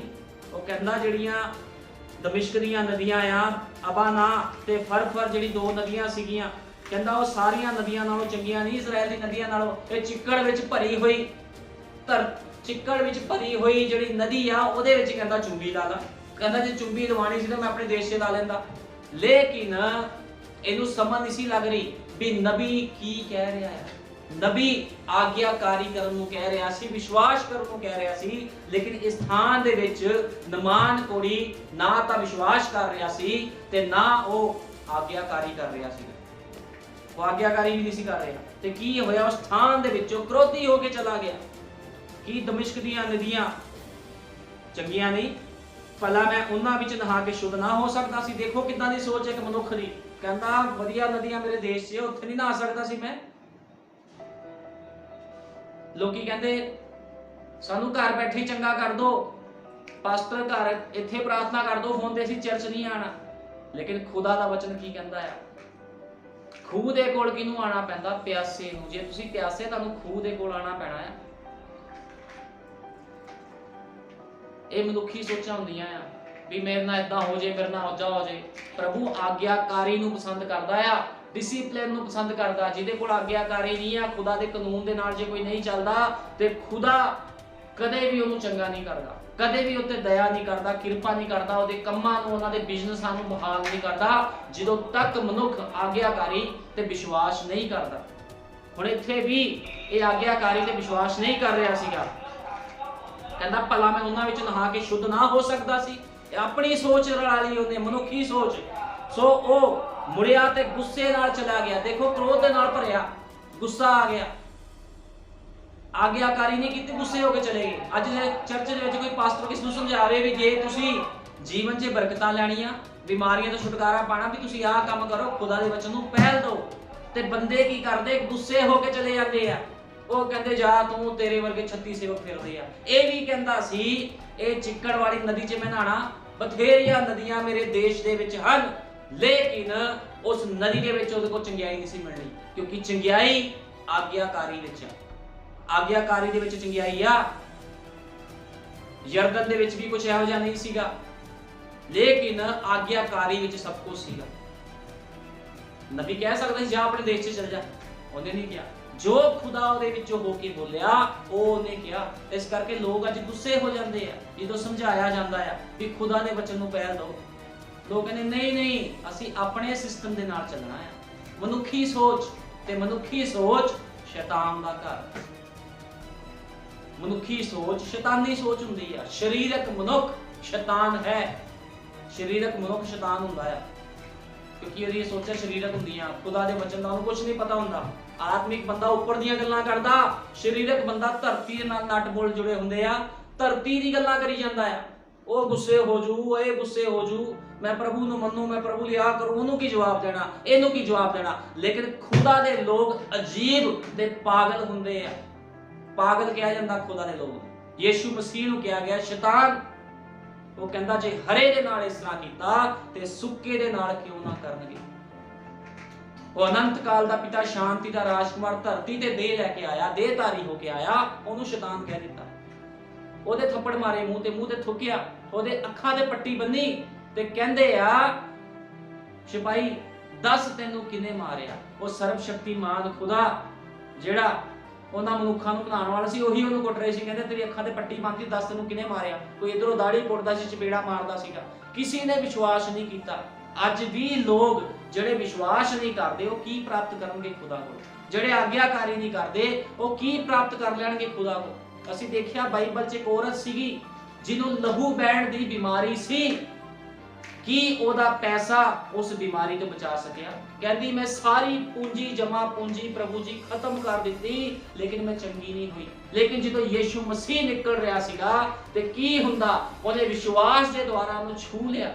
ਜਦੋਂ ਛੂ ਲਿਆ ਤੇ ਉਹਦੀ ਬਿਮਾਰੀ ਖਤਮ ਹੋ ਗਈ, ਜਿਹੜੀ ਕਿ 12 ਸਾਲ ਤੋਂ ਲਹੂ ਬਹਿਣ ਦੀ ਬਿਮਾਰੀ ਸੀ। ਤੇ ਕੀ ਹੋਇਆ, ਉਸੇ ਸਮੇਂ ਉਹ ਚੰਗੀ ਹੋ ਗਈ। ਤੇ ਕੀ ਕਿਸੇ ਡਾਕਟਰ ਨੂੰ ਪੈਸਾ ਦੇਣਾ ਪਿਆ? ਅੱਜ ਲੋਕ ਖੁਦਾ ਦੇ ਵਚਨ ਨੂੰ ਨਹੀਂ ਪਹਿਲ ਦਿੰਦੇ, ਲੇਕਿਨ ਉਹ ਕਹਿੰਦੇ ਅਸੀਂ ਡਾਕਟਰਾਂ ਨੂੰ ਪੈਸਾ ਦੇਵਾਂਗੇ। ਤੇ ਦੋਗੇ ਨਹੀਂ, ਚੱਲੋ ਜਾਂ ਤਾਂ ਖੁਦਾ ਦੇ ਵਚਨ ਤੇ ਵਿਸ਼ਵਾਸ ਕਰੋ ਜਾਂ ਡਾਕਟਰਾਂ ਨੂੰ ਜਮਾ ਪੂੰਜੀ ਦਿਓ। ਕੁਝ ਵੀ ਹੈ, ਇਹ ਮਨੁੱਖ ਦੀ ਆਪਣੀ ਸੋਚ ਹੈ। ਖੁਦਾ ਨੂੰ ਪੈਸੇ ਦੇ ਨਾਲ ਪਿਆਰ ਨਹੀਂ ਆ, ਖੁਦਾ ਨੂੰ ਆਗਿਆਕਾਰੀ ਦੇ ਨਾਲ ਪਿਆਰ ਆ। ਤੁਹਾਨੂੰ ਪਤਾ ਨਮਾਨ ਕੋੜੀ ਚੰਗਾ ਹੋਣ ਤੋਂ ਬਾਅਦ ਕੀ ਕਰ ਰਿਹਾ ਸੀਗਾ? ਕਹਿੰਦਾ ਸੀ ਆ ਲਾ ਪੈਸਾ ਲੈ, ਧਨ ਤੋਂ ਸਭ ਕੁਝ ਅਲੀਸ਼ਾ ਨੂੰ ਦੇ ਰਿਹਾ ਸੀ। ਲੇਕਿਨ ਅਲੀਸ਼ਾ ਨਬੀ ਨੇ ਨਹੀਂ ਲਿਆ ਕਿਉਂਕਿ ਉਹ ਖੁਦਾ ਦੇ ਵਚਨ ਤੋਂ ਬਾਹਰ ਕੰਮ ਕਰ ਰਿਹਾ ਸੀਗਾ। ਜੇ ਖੁਦਾ ਨੇ ਪੈਸਾ ਧਨ ਤੋਂ ਲੈਣਾ ਹੁੰਦਾ ਤੇ ਉਹ ਲੈ ਸਕਦਾ ਸੀਗਾ ਅਲੀਸ਼ਾ ਦੇ ਦੁਆਰਾ, ਠੀਕ ਆ। ਲੇਕਿਨ ਅਲੀਸ਼ਾ ਨੂੰ ਇਹ ਚੀਜ਼ਾਂ ਦੀ ਲੋੜ ਨਹੀਂ ਸੀ। ਲੇਕਿਨ ਜਦੋਂ ਅਲੀਸ਼ਾ ਦੇ ਚੇਲੇ ਗੇਹਾਜੀ ਨੇ ਪਿੱਛੇ ਪੈ ਕੇ ਧਨ ਦੌਲਤ ਮੰਗਿਆ ਤੇ ਕੀ ਹੋਇਆ, ਨਮਾਨ ਦਾ ਕੋੜ ਉਹਨੂੰ ਤੇ ਉਹਦੀ ਅੰਸ਼ ਨੂੰ ਸਦਾ ਤੀਕ ਲੱਗਿਆ ਰਿਹਾ। ਉਹ ਕਹਿੰਦਾ ਇਹੀ ਵੇੜਾ ਸੀਗਾ ਪੈਸੇ ਲੈਣ ਦਾ, ਸਭ ਕੁਝ ਕਰਨ ਦਾ। ਇਸ ਕਰਕੇ ਕੋਈ ਵੀ ਖੁਦਾ ਦੀ ਯੋਜਨਾ ਨੂੰ ਸਮਝ ਸਕਦਾ ਖੁਦਾ ਦੀ ਯੋਜਨਾ ਕੀ ਹੈ। ਖੁਦਾ ਕਿਹਨੂੰ ਇਸਤੇਮਾਲ ਕਰਦਾ, ਕਿਹਨੂੰ ਨਹੀਂ ਇਸਤੇਮਾਲ ਕਰਦਾ, ਖੁਦਾ ਦੀ ਮਰਜ਼ੀ ਹੈ। ਖੁਦਾ ਆਪਣੇ ਹਿਸਾਬ ਦੇ ਨਾਲ ਲੋਕਾਂ ਨੂੰ ਇਸਤੇਮਾਲ ਕਰਦਾ। ਹੋ ਸਕਦਾ ਉਹਨੇ ਚਰਚ ਵਿੱਚ 2 ਜਾਂ 4 ਜਣਿਆਂ ਨੂੰ ਹੀ ਇਸਤੇਮਾਲ ਕਰਨਾ ਹੋਵੇ, ਲੇਕਿਨ ਮਨੁੱਖ ਆਪਣੀ ਸੋਚਾਂ ਵਿੱਚ ਚਲਿਆ ਫਿਰਦਾ ਅੱਜ ਕੱਲ੍ਹ। ਹੁਣ ਇੱਥੇ ਕੀ ਹੁੰਦਾ, ਜਿਹੜਾ ਨਮਾਨ ਕੋੜੀ ਸੀਗਾ, ਨਮਾਨ ਕੋੜੀ ਗੁੱਸੇ ਹੋ ਕੇ ਜਾਣ ਲੱਗਾ ਤੇ ਅੱਗੇ ਅਸੀਂ ਪੜ੍ਹਦੇ ਹਾਂ, ਸੋ ਮੁੜਿਆ ਤੇ ਗੁੱਸੇ ਨਾਲ ਚਲਿਆ ਗਿਆ। ਤਦ ਉਸਦੇ ਇੱਕ ਚਾਕਰ ਨੇ ਨੇੜੇ ਆਣ ਕੇ ਉਸਨੂੰ ਇਹ ਆਖਿਆ, ਹੇ ਸੁਆਮੀ ਪਿਤਾ, ਜੇ ਨਬੀ ਤੁਹਾਨੂੰ ਕੋਈ ਵੱਡਾ ਕੰਮ ਕਰਨ ਲਈ ਆਗਿਆ ਦਿੰਦਾ ਤੇ ਕੀ ਤੁਸੀਂ ਨਾ ਕਰਦੇ? ਹੁਣ ਕਿੰਨੇ ਪ੍ਰੇਰਿਆ ਸੀਗਾ? ਕਿਉਂਕਿ ਖੁਦਾ ਨੇ ਇੱਕ ਅਚੰਭਾ ਕੰਮ ਕਰਨਾ ਸੀਗਾ ਜਿਹੜਾ ਬਾਈਬਲ 'ਚ ਲਿਖਿਆ ਜਾਣਾ ਸੀ। ਖੁਦਾ ਨੇ ਹੀ ਉਸ ਚਾਕਰ ਨੂੰ ਪ੍ਰੇਰਿਆ ਵੀ ਉਹ ਆਪਣੇ ਮਾਲਕ ਦੇ ਨਾਲ ਇਹ ਗੱਲ ਕਰੇ। ਨਹੀਂ ਤੇ ਕਿਸ ਦੀ ਹਿੰਮਤ ਨਹੀਂ ਸੀ ਪੈਂਦੀ ਵੀ ਕੋਈ ਆਪਣੇ ਸੈਨਾਪਤੀ ਦੇ ਨਾਲ ਜਾ ਕੇ ਕਰੇ। ਜਦੋਂ ਸੈਨਾਪਤੀ ਨੇ ਮਨਾ ਕਰਤਾ ਵੀ ਮੈਂ ਨਹੀਂ ਜਾਣਾ, ਮੈਂ ਨਹੀਂ ਆਗਿਆਕਾਰੀ ਕਰਨੀ, ਕਿਸੇ ਦੀ ਹਿੰਮਤ ਨਹੀਂ ਸੀ ਹੋਣੀ ਚਾਹੀਦੀ। ਲੇਕਿਨ ਇਹ ਚਾਕਰ ਉੱਠਿਆ, ਆਪਣੇ ਸਵਾਮੀ ਨੂੰ ਜਾ ਕੇ ਕਹਿ ਰਿਹਾ ਹੈ, ਨਮਾਨ ਨੂੰ ਕਹਿੰਦਾ, ਸਵਾਮੀ ਜੀ ਜੇ ਨਬੀ ਤੁਹਾਨੂੰ ਕੋਈ ਵੱਡਾ ਕੰਮ ਕਰਨ ਲਈ ਕਹਿੰਦਾ ਕੀ ਤੁਸੀਂ ਨਾ ਕਰਦੇ? ਸੋ ਉਹ ਮੁੜਿਆ ਤੇ ਗੁੱਸੇ ਨਾਲ ਚਲਿਆ ਗਿਆ। ਤਦ ਉਸਦਾ ਚਾਕਰ ਸੀ ਜੋ ਉਹਨੂੰ ਕਹਿੰਦਾ, ਇਸ ਤਰ੍ਹਾਂ ਕਹਿ ਰਿਹਾ ਸੀ, ਜੇ ਨਬੀ ਤੁਹਾਨੂੰ ਕੋਈ ਵੱਡਾ ਕੰਮ ਕਰਨ ਨੂੰ ਕਹਿੰਦਾ ਜਾਂ ਆਗਿਆ ਦਿੰਦਾ ਕੀ ਤੁਸੀਂ ਨਾ ਕਰਦੇ? ਤਦ ਉਸਨੇ ਤੁਹਾਨੂੰ ਆਖਿਆ ਭਈ ਨਹਾ ਲੈ ਤੇ ਸ਼ੁੱਧ ਹੋ ਜਾ, ਤਾਂ ਕਿੰਨਾ ਵਧੇਕ ਇਹ ਕਰਨਾ ਚਾਹੀਦਾ ਹੈ। ਕਹਿੰਦਾ ਛੋਟਾ ਜਿਹਾ ਤੁਹਾਨੂੰ ਕੰਮ ਕਿਹਾ, ਤੁਸੀਂ ਗੁੱਸੇ ਹੋ ਕੇ ਤੁਰ ਪਏ ਹੋ। ਕਹਿੰਦਾ ਆਗਿਆਕਾਰੀ ਕਰੋ, ਜੇ ਵੱਡਾ ਕੰਮ ਕਰਨ ਨੂੰ ਕਹਿੰਦਾ ਤੁਸੀਂ ਉਹ ਨਾ ਕਰਦੇ। ਤੇ ਕੀ ਹੁੰਦਾ, ਤਦ ਪਰਮੇਸ਼ਵਰ ਦੇ ਜਨ ਦੇ ਆਖੇ ਅਨੁਸਾਰ ਉਸ ਨੂੰ ਯਰਦਨ ਵਿੱਚ ਉਤਰ ਕੇ 7 ਚੁੰਬੀਆਂ ਮਾਰੀਆਂ ਤੇ ਫਿਰ ਉਸ ਦੀ ਦੇਹ ਨਿੱਕੇ ਬਾਲਕ ਦੀ ਦੇਹ ਵਰਗੀ ਸਾਫ਼ ਹੋ ਗਈ। ਕਿੱਦਾਂ ਹੋਈ? ਆਗਿਆਕਾਰੀ ਕੀਤੀ। ਚਲੋ ਭਾਵੇਂ ਗੁੱਸੇ ਹੋ ਕੇ ਚਲਾ ਗਿਆ, ਲੇਕਿਨ ਪਛਤਾਇਆ ਵੀ ਹਾਂ ਜੋ ਨਬੀ ਨੇ ਕਿਹਾ ਠੀਕ ਆ। 7 ਚੁੰਬੀਆਂ ਮਾਰੀਆਂ, ਆਗਿਆਕਾਰੀ ਪੂਰੀ ਕਰ ਦਿੱਤੀ। ਤੇ ਕੀ ਹੋਇਆ? ਬਾਈਬਲ ਬਿਆਨ ਕਰਦੀ ਆ ਚੰਗਾ ਤੇ ਨਰੋਇਆ ਹੋ ਗਿਆ। ਲੇਕਿਨ ਕਿਹਦੇ ਦੁਆਰਾ? ਆਗਿਆਕਾਰੀ ਦੇ ਦੁਆਰਾ। ਪੈਸਾ ਕਿਸ ਨੂੰ ਜੀਵਨ ਨਹੀਂ ਦਿੰਦਾ? ਇਸ ਸੈਨਾਪਤੀ ਦੇ ਕੋਲ ਉਸ ਸਮੇਂ ਕਰੋੜਾਂ ਅਰਬਾਂ ਖਰਬਾਂ ਰੁਪਇਆ ਹੋਣਾ, ਜਿਹੜਾ ਸੈਨਾਪਤੀ ਸੀਗਾ ਆਰਾਮ ਦੇ ਰਾਜੇ ਦਾ। ਤੇ ਕੀ ਉਹ ਪੈਸਾ ਉਹਨੂੰ ਕੋੜ ਤੋਂ ਸ਼ੁੱਧ ਕਰ ਪਾਇਆ? ਕੋਈ ਵੀ ਡਾਕਟਰ ਕਿਸ ਨੂੰ ਬਚਾ ਨਹੀਂ ਸਕਦਾ। ਸਾਡੇ ਯੁੱਗ ਦਾ ਨਬੀ ਭਾਈ ਬ੍ਰਾਹਨਮ ਕਹਿੰਦਾ ਆ ਦਵਾਈਆਂ ਜਾਂ ਫਿਰ ਡਾਕਟਰ ਕੋ ਜਾਣਾ ਗਲਤ ਨਹੀਂ ਆ, ਲੇਕਿਨ ਉਹ ਸਿਰਫ ਦਵਾਈਆਂ ਕੀ ਕਰਦੀਆਂ? ਤੁਹਾਡੀ ਮਦਦ ਕਰਦੀਆਂ ਆ, ਤੁਹਾਨੂੰ ਜੀਵਨ ਨਹੀਂ ਦੇ ਸਕਦੀਆਂ। ਤੁਸੀਂ ਸ਼ੂਗਰ ਦੀ ਗੋਲੀ ਖਾ ਲਓ, ਸ਼ੂਗਰ ਦਾ ਲੈਵਲ ਘਟ ਜਾਊਗਾ, ਲੇਕਿਨ ਸ਼ੂਗਰ ਜੜ ਤੋਂ ਖਤਮ ਨਹੀਂ ਹੁੰਦੀ। ਲੇਕਿਨ ਸ਼ੂਗਰ ਨੂੰ ਜੜ ਤੋਂ ਖਤਮ ਕਰਨ ਵਾਲਾ ਖੁਦਾ ਕੌਣ ਆ? ਪ੍ਰਭੂ ਯਿਸੂ ਮਸੀਹ। ਭਾਵੇਂ ਬਿਮਾਰੀ ਵੀ ਬਣੀ ਰਵੇ, ਜਿੰਨੇ ਵਿਸ਼ਵਾਸੀ ਲੋਕ ਆ ਕਈ ਵਾਰ ਉਹਨਾਂ ਦੀ ਬਿਮਾਰੀਆਂ ਬਣੀਆਂ ਵੀ ਰਹਿਣ, ਉਹ ਤਾਂ ਵੀ ਪਰਵਾਹ ਨਹੀਂ ਕਰਦੇ, ਲੇਕਿਨ ਬਿਮਾਰੀ ਕੋਈ ਨੁਕਸਾਨ ਨਹੀਂ ਕਰ ਪਾਉਂਦੀ ਉਹਨਾਂ ਦਾ। ਖੁਦਾ ਦੇ ਲੋਕਾਂ ਨੂੰ ਕੋਈ ਮਾਰ ਨਹੀਂ ਸਕਦਾ। ਖੁਦਾ ਦੇ ਲੋਕ ਕੀ ਆ? ਅਮਰ ਆ। ਖੁਦਾ ਦੇ ਲੋਕਾਂ ਨੂੰ ਕੋਈ ਬਿਮਾਰੀ, ਕੋਈ ਪਰੇਸ਼ਾਨੀ, ਕੋਈ ਸ਼ੈਤਾਨ ਦੀ ਸ਼ਕਤੀ ਮਾਰ ਨਹੀਂ ਸਕਦੀ, ਕਿਉਂਕਿ ਖੁਦਾ ਦੇ ਲੋਕ ਹੀ ਹਨ ਜਿਹੜੇ ਅਮਰ ਆ। ਕਿਉਂਕਿ ਸਾਡਾ ਯਿਸੂ ਮਸੀਹ ਜਿਉਂਦਾ ਆ ਤੇ ਉਹਦੀ ਲਾੜੀ ਵੀ ਜਿਉਂਦਾ ਆ। ਇਸ ਕਰਕੇ ਸ਼ੱਕ ਨਹੀਂ ਕਰਨਾ, ਵਿਸ਼ਵਾਸ ਕਰਨਾ ਹੈ। ਆਓ ਅਸੀਂ ਕੱਢਾਂਗੇ ਦੂਜਾ ਰਾਜਾ 20 ਦੀ 1। ਦੂਜਾ ਰਾਜਾ 20 ਦੀ 1 ਕੱਢਾਂਗੇ। ਅਸੀਂ ਪਹਿਲਾਂ ਪੜਿਆ ਦੂਜਾ ਰਾਜਾ 5 ਦੀ 1 ਨਿਵਾਨ ਕੋੜੀ। ਹੁਣ ਅਸੀਂ ਕੱਢਾਂਗੇ ਦੂਜਾ ਰਾਜਾ 20 ਦੀ 1 ਹਿਜਕੀਆ ਦਾ ਮੌਤੋਂ ਬਚਨ। ਹੁਣ ਅਸੀਂ ਸਭ ਜਾਣਦੇ ਹਾਂ ਬਾਈਬਲ 'ਚ ਲਿਖਿਆ ਹਿਜਕੀਆ ਬਿਮਾਰ ਹੋ ਕੇ ਮਰਨ ਲੱਗਾ ਤਾਂ ਆਮੋਸ ਦਾ ਪੁੱਤਰ ਯਸ਼ਾਇਆ ਨਬੀ, ਇੱਥੇ ਵੀ ਨਬੀ ਆ ਰਿਹਾ, ਲੇਕਿਨ ਆ ਕਿੱਥੋਂ ਰਿਹਾ? ਇੱਕ ਵਿਸ਼ਵਾਸੀ ਦੇ ਕੋਲ ਹੀ ਆ ਰਿਹਾ। ਉੱਥੇ ਤਾਂ ਉਹ ਵਿਸ਼ਵਾਸੀ ਸੀਗਾ ਜਿਹਨੇ ਬਾਅਦ 'ਚ ਵਿਸ਼ਵਾਸ ਕਰ ਲਿਆ ਵੀ ਹਾਂ ਮੈਂ 7 ਚੁੰਬੀਆਂ ਮਾਰੀਆਂ। ਇੱਥੇ ਹਿਜਕੀਆ ਸੀਗਾ ਜਿਹੜਾ ਰਾਜਾ ਸੀਗਾ, ਉਹਦੇ ਕੋਲ ਆ ਰਿਹਾ ਨਬੀ।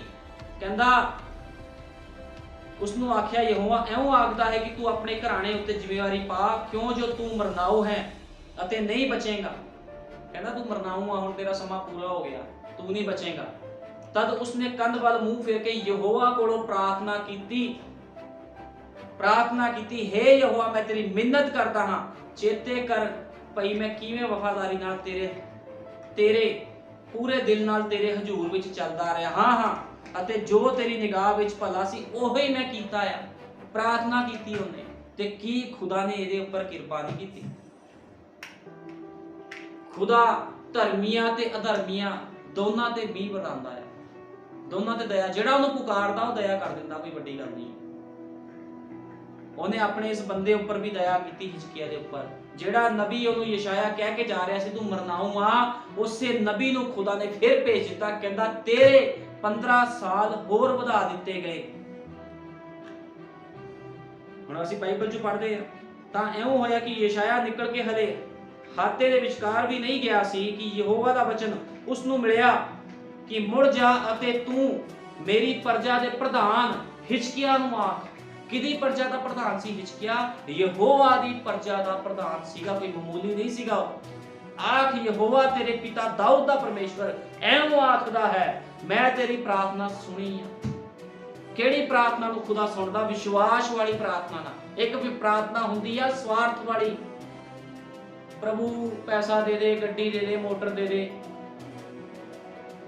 ਜਿੱਦਾਂ ਅੱਜ ਲੋਕ ਕਰਦੇ ਆ। ਫਿਰ ਗੱਡੀਆਂ ਮੋਟਰਾਂ ਪੈਸਾ ਲਾ ਕੇ ਕਰੋਗੇ ਕੀ? ਹਰਾਮਕਾਰੀ ਆ। ਪ੍ਰਭੂ ਇਹੋ ਜਿਹੀ ਪ੍ਰਾਰਥਨਾ ਨਹੀਂ ਸੁਣਦਾ। ਲੇਕਿਨ ਪ੍ਰਭੂ ਨੇ ਇੱਥੇ ਸਮਰਪਿਤ ਪ੍ਰਾਰਥਨਾ ਨੂੰ ਸੁਣਿਆ, ਕਿਉਂਕਿ ਇਹ ਕੌਣ ਸੀਗਾ? ਖੁਦਾ ਦੇ ਕੰਮ ਕਰਦਾ ਸੀ। ਹਿਜਕੀਆ ਖੁਦਾ ਦਾ, ਕਿਉਂਕਿ ਬਾਈਬਲ 'ਚ ਲਿਖਿਆ ਆ, ਕਹਿੰਦਾ ਮੇਰੀ ਪ੍ਰਜਾ ਦੇ ਪ੍ਰਧਾਨ ਹਿਜਕੀਆ, ਖੁਦਾ ਦੀ ਪ੍ਰਜਾ ਦਾ ਪ੍ਰਧਾਨ ਸੀਗਾ। ਇਹਦੀ ਪ੍ਰਾਰਥਨਾ ਨੂੰ ਖੁਦਾ ਨੇ ਸੁਣਿਆ।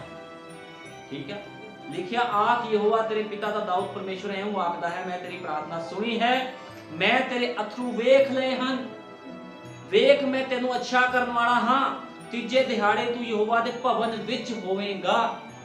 ਕਹਿੰਦਾ ਤੀਜੇ ਦਿਹਾੜੇ ਤੂੰ ਕਿੱਥੇ ਹੋਵੇਂਗਾ? ਯਹੋਵਾ ਦੇ ਭਵਨ ਵਿੱਚ ਹੋਵੇਂਗਾ। ਤਾਂ ਯਸ਼ੋਆ ਨੇ ਉਸ ਨੂੰ ਆਖਿਆ ਤੁਸੀਂ ਹੰਜੀਰ ਦੀ ਇੱਕ ਦੁਪਰੀ ਲਓ।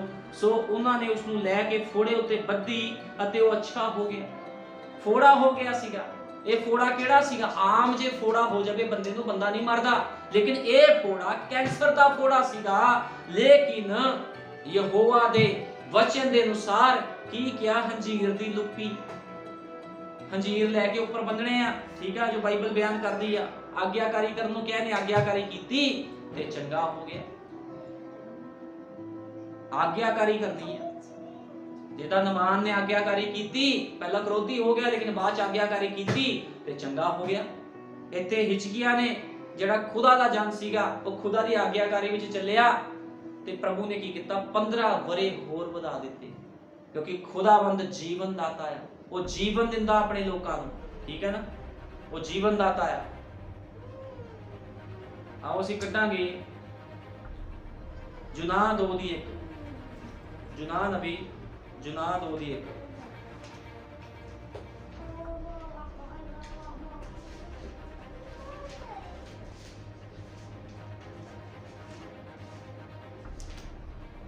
ਜੁਨਾਹ, ਅਸੀਂ ਯੂਨਾਹ ਨਬੀ ਬਾਰੇ ਪੜਾਂਗੇ 2:1। ਯੂਨਾਹ ਦੀ ਪ੍ਰਾਰਥਨਾ। ਹੁਣ ਬਾਈਬਲ ਬਿਆਨ ਕਰਦੀ ਆ, ਤਦ ਯੂਨਾਹ ਨੇ ਮੱਛੀ ਦੇ ਢਿੱਡ ਵਿੱਚ ਯਹੋਵਾ ਆਪਣੇ ਪਰਮੇਸ਼ਵਰ ਕੋਲੋਂ ਐਉਂ ਪ੍ਰਾਰਥਨਾ ਕੀਤੀ। ਅੱਜ ਵਿਸ਼ਾ ਆ ਪ੍ਰਾਰਥਨਾ ਦਾ, ਚੰਗਿਆਈ ਦਾ। ਕਹਿੰਦਾ ਤਦ ਯੂਨਾਹ ਨੇ ਮੱਛੀ ਦੇ ਢਿੱਡ ਵਿੱਚ ਯਹੋਵਾ ਆਪਣੇ ਪਰਮੇਸ਼ਵਰ ਕੋਲ ਐਉਂ ਪ੍ਰਾਰਥਨਾ ਕੀਤੀ, ਮੈਂ ਆਪਣੀ ਔਖਿਆਈ ਵਿੱਚ ਯਹੋਵਾ ਨੂੰ ਪੁਕਾਰਿਆ ਅਤੇ ਉਸਨੇ ਮੈਨੂੰ ਉੱਤਰ ਦਿੱਤਾ। ਮੈਂ ਪਤਾਲ ਦੇ ਢਿੱਡ ਵਿੱਚੋਂ ਦੁਹਾਈ ਦਿੱਤੀ ਤੇ ਮੇਰੀ ਆਵਾਜ਼ ਸੁਣੀ।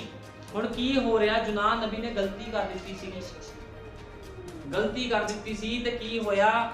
ਮੱਛ ਨੇ ਇਹਨੂੰ ਨਿਗਲ ਲਿਆ ਸੀਗਾ। ਜਦੋਂ ਮੱਛ ਨੇ ਨਿਗਲ ਲਿਆ ਫਿਰ ਇਹ ਪਛਤਾਇਆ। 3 ਦਿਨ ਤੇ 3 ਰਾਤਾਂ ਮੱਛੀ ਦੇ ਪੇਟ ਦੇ ਵਿੱਚ ਰਿਹਾ।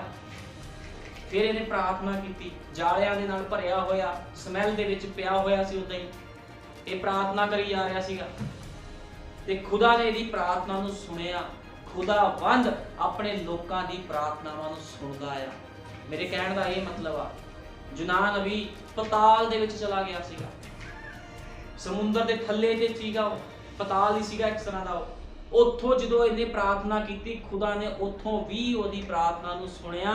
ਕਹਿਣ ਦਾ ਮਤਲਬ, ਜਦੋਂ ਤੁਸੀਂ ਸਮਰਪਿਤ ਹਿਰਦੇ ਦੇ ਨਾਲ ਪ੍ਰਾਰਥਨਾ ਕਰਦੇ ਹੋ ਤੇ ਖੁਦਾ ਪ੍ਰਾਰਥਨਾਵਾਂ ਨੂੰ ਸੁਣਦਾ। ਜੇ ਕੋਈ ਗਲਤੀ ਵੀ ਕਿਉਂ ਨਾ ਕਰ ਲਵੇ, ਉਹ ਆਪਣੇ ਖੁਦਾ ਤੇ ਭਰੋਸਾ ਨਾ ਛੱਡੇ। ਜਦੋਂ ਤੁਸੀਂ ਖੁਦਾ ਤੇ ਭਰੋਸਾ ਕਰਦੇ, ਤੁਹਾਡੇ ਕੋਲ ਗਲਤੀ ਹੋ ਗਈ, ਉਹਦੀ क्षमा ਮਿਲਦੀ ਹੈ, ਲੇਕਿਨ ਤੁਹਾਡੀ ਜਿਹੜੀ ਪ੍ਰਾਰਥਨਾ ਆ ਉਹ ਸਮਰਪਿਤ ਹੋਣੀ ਚਾਹੀਦੀ। ਜਿਹੜਾ ਤੁਹਾਡਾ ਹਿਰਦਾ ਆ ਉਹ ਬੁੱਲਾ ਦੀ ਤੋਬਾ, ਜਦੋਂ ਤੁਸੀਂ ਬੁੱਲਾ ਦੀ ਤੋਬਾ ਕਰਦੇ, ਖੁਦਾ ਉਸ ਨੂੰ ਪਸੰਦ ਨਹੀਂ ਕਰਦਾ, ਲੇਕਿਨ ਜਿਹੜੀ ਤੁਹਾਡੀ ਤੋਬਾ ਆ ਉਹ ਹਿਰਦੇ ਦੀ ਤੋਬਾ ਹੋਣੀ ਚਾਹੀਦੀ ਹੈ, ਹਿਰਦੇ ਤੋਂ ਤੋਬਾ ਹੋਣੀ ਚਾਹੀਦੀ। ਅੱਜ ਅਸੀਂ ਵੇਖਦੇ ਹਾਂ ਲੋਕ ਬੁੱਲਾ ਤੋਂ ਤੋਬਾ ਕਰਦੇ ਆ, ਪ੍ਰਭੂ ਸਾਡੇ ਤੋਂ ਗਲਤੀ ਹੋ ਗਈ, ਪਛਤਾਵਾ ਕੋਈ ਨਹੀਂ ਹੁੰਦਾ, ਫਾਰਮੈਲਿਟੀ ਨੰਬਰ ਬਣਾਉਂਦੇ ਆ ਕੇ ਚਰਚਾ ਵਿੱਚ, ਪ੍ਰਭੂ ਗਲਤੀ ਹੋ ਗਈ। ਪ੍ਰਭੂ ਤਾਂ ਹਿਰਦਿਆਂ ਨੂੰ ਜਾਂਚਦਾ ਹੈ, ਬੁੱਲਾ ਨੂੰ ਨਹੀਂ ਦੇਖਦਾ। ਬੁੱਲਾ ਨੂੰ ਮਨੁੱਖ ਵੇਖਦਾ ਹੈ, ਲੇਕਿਨ ਖੁਦਾ ਹਿਰਦੇ ਨੂੰ ਜਾਂਚਦਾ ਹੈ। ਉਹਨੂੰ ਪਤਾ ਕਿਹੜਾ ਮਨੁੱਖ ਮੇਰੇ ਯੋਗ ਆ ਤੇ ਕਿਹੜਾ ਨਹੀਂ ਹੈ। ਕੀ ਕੋਈ ਯਹੋਵਾ ਨੂੰ ਧੋਖਾ ਦੇ ਸਕਦਾ? ਕੋਈ ਵੀ ਧੋਖਾ ਖੁਦਾ ਨੂੰ ਨਹੀਂ ਦੇ ਸਕਦਾ, ਠੀਕ ਹੈ ਨਾ।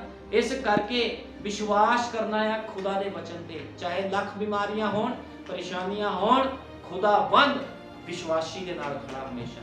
ਉਹਦਾ ਵਾਅਦਾ ਆ। ਜਦੋਂ ਪੈਂਤੇਕੁਸਤ ਦੇ ਦਿਨ ਪਵਿੱਤਰ ਆਤਮਾ ਉਤਰਿਆ, ਉਹਨੇ ਕਿਹਾ ਮੈਂ ਸਦਾ ਤੁਹਾਡੇ ਨਾਲ ਰਵਾਂਗਾ। 2022 ਸਾਲ ਹੋ ਗਏ ਯੀਸ਼ੂ ਮਸੀਹ ਨੂੰ ਧਰਤੀ ਤੇ ਗਏ ਤੇ ਗਿਆ ਨਹੀਂ ਸੀ, ਮਤਲਬ ਸਰੀਰ ਗਿਆ ਤਾਂ ਪਵਿੱਤਰ ਆਤਮਾ ਆ ਗਿਆ। 2022 ਸਾਲਾਂ ਤੋਂ ਯੀਸ਼ੂ ਮਸੀਹ ਆਪਣੇ ਲੋਕਾਂ ਦੇ ਨਾਲ ਰਹਿ ਰਿਹਾ ਪਵਿੱਤਰ ਆਤਮਾ ਦੇ ਰੂਪ ਦੇ ਵਿੱਚ। ਇਸ ਕਰਕੇ ਉਹਨੇ ਕਿਹਾ ਮਨੁੱਖ ਦੇ ਪੁੱਤਰ ਦੇ ਕੱਲ ਖਿਲਾਫ ਕਈ ਗੱਲ ਦੀ ਮਾਫੀ ਹੈ, ਲੇਕਿਨ ਪਵਿੱਤਰ ਆਤਮਾ ਦੇ ਖਿਲਾਫ ਕਈ ਗੱਲ ਦੀ ਮਾਫੀ ਨਾ ਇਸ ਯੁੱਗ ਦੇ ਵਿੱਚ ਨਾ ਆਉਣ ਵਾਲੇ ਯੁੱਗ ਵਿੱਚ। ਆਉਣ ਵਾਲਾ ਯੁੱਗ ਆ ਸੀ ਜਿਹਦੇ ਵਿੱਚ ਮੈਂ ਪ੍ਰਚਾਰ ਕਰ ਰਿਹਾ, ਜਿਹਦੇ ਵਿੱਚ ਮੈਂ ਖੜਾ ਆ, ਤੁਸੀਂ ਇਸ ਸਥਾਨ 'ਚ ਖੜੇ ਹੋ, ਇਹ ਆਉਣ ਵਾਲਾ ਯੁੱਗ ਸੀਗਾ। ਉਹ ਕਹਿੰਦਾ ਨਾ ਇਸ ਯੁੱਗ ਵਿੱਚ ਨਾ ਆਉਣ ਵਾਲੇ ਯੁੱਗ ਵਿੱਚ। ਉਹ ਯੀਸ਼ੂ ਮਸੀਹ ਆਪਣੇ ਯੁੱਗ ਦੀ ਗੱਲ ਕਰ ਰਿਹਾ ਤੇ ਆਉਣ ਵਾਲਾ ਯੁੱਗ ਇਹ ਸੀ।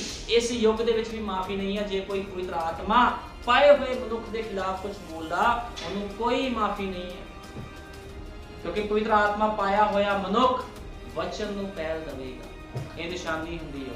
ਜੇ ਤੁਸੀਂ ਕਹਿੰਦੇ ਪਵਿੱਤਰ ਆਤਮਾ ਪਾਇਆ ਹੋਇਆ ਮਨੁੱਖ ਕਿੱਦਾਂ ਦਾ ਹੁੰਦਾ, ਤੇ ਮੈਂ ਤੁਹਾਨੂੰ ਉਹ ਵੀ ਦੱਸ ਦਿੰਦਾ। ਪਵਿੱਤਰ ਆਤਮਾ ਪਾਇਆ ਹੋਇਆ ਮਨੁੱਖ ਉਹ ਆ ਜਿਹੜਾ ਖੁਦਾ ਦੇ ਵਚਨ ਨੂੰ ਪਹਿਲ ਦਿੰਦਾ। ਜਦੋਂ ਪਵਿੱਤਰ ਆਤਮਾ ਆਇਆ ਤੇ ਪਤਰਸ ਨੇ ਕੀ ਕੀਤਾ? ਖੁਦਾ ਦੇ ਕੰਮ ਨੂੰ ਪਹਿਲ ਦਿੱਤਾ। ਲੇਕਿਨ ਉਸ ਤੋਂ ਪਹਿਲਾਂ ਜਦੋਂ ਪਵਿੱਤਰ ਆਤਮਾ ਨਹੀਂ ਸੀ, ਯੀਸ਼ੂ ਮਸੀਹ ਦੇ ਨਾਲ ਰਹਿੰਦੇ ਸੀਗੇ, ਉਦੋਂ ਵੀ ਸਭ ਕੁਝ ਕਰਦੇ ਸੀ, ਠੀਕ ਹੈ। लेकिन की होया, कुक्कड़ दे बांग देण तो पहलों 3 वारी पतरस ने इनकार कर दिता। लेकिन वही पतरस ਜਦੋਂ पवित्र आत्मा आया ते कोड़े खा रहा है, मार खा रहा, बैंतां दे नाल कुੱਟਿਆ जा रहा। संत पौलुस ਜਦੋਂ पवित्र आत्मा आया मसीह लोकां नूं मारदा सी, लेकिन ਜਦੋਂ पवित्र आत्मा आया ते कहंदा यीशु मसीह ने तो 1 वारी कोड़े खाधे, मैं 5 वारी खाधे। क्यों? पवित्र आत्मा जो आया तो पहल किनू दी? खुदा के वचन नूं पहल दी। उन्हें अपने काम नूं, अपने बिजनेस नूं पहल नहीं दी। अज लोग कहते ओहो असीं प्रभु दी छड़ दईए, रोटी कित्थों खावांगे? जे प्रभु मार दे फिर रोटी कित्थे खाओगे? प्रभु के वचन नूं हमेशा पहल दो। जे कोई मनुख संसार नूं पहल दिंदा ते संसार दे विच तुसीं जीना चाहते, जे तुहानूं प्रभु ही मार देवे तो फिर की करोगे? फिर जी लोगे संसार 'च? इस तो वधिया प्रभु नूं पहल दो, क्योंकि खुदा दा वचन कहता, मैं नहीं कहता, खुदा दा वचन कहता आ जे कोई अपनी जान नूं गवावे तो उसनूं बचावेगा, लेकिन जे कोई बचाने की कोशिश करेगा उन्होंने गवा लवेगा। कहने का मतलब प्रभु दे लई तुसीं सब कुछ निशावर कर दो, फिर प्रभु जीवन दे विच काम करदा। असीं कढांगे मत्ती 12 दी 22, मत्ती 12 दी 22।